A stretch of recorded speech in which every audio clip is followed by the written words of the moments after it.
but it's masterful performance. If you didn't know who he was, and you were watching it without the audio, you'd think he's the CEO of some company giving his employees hell for not being up to scratch. That's all his body language, his eye contact, everything just speaks that. It's amazing. A narcissist, as far as I'm concerned, and you tell me what you think about this. So a narcissist fundamentally is someone who manipulates to achieve unearned reputational status.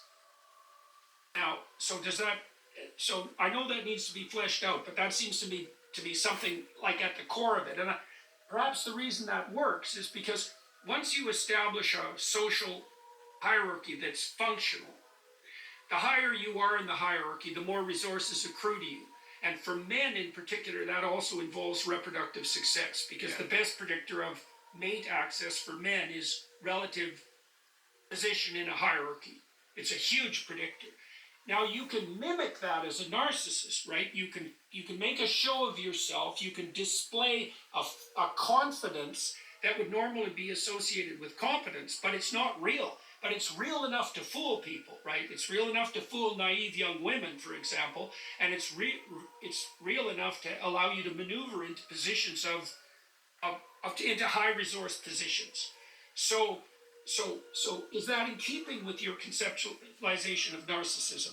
Yeah, there's so much here I'm going to take this in pieces.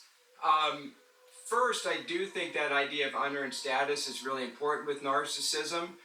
But there's also the case of people, and I'm thinking of Bill Clinton in particular after he was president, but I'm sure it applies to President Trump, not picking parties here, where you have somebody that really is successful, really is competent, and still has the need for attention, still has the need to be admired, even though they have all those things. So it's not necessarily only unearned, it's like, hey, I just want attention, whereas other people, like, I go out there, I do my best, I just want to go home with my family, I don't need the attention.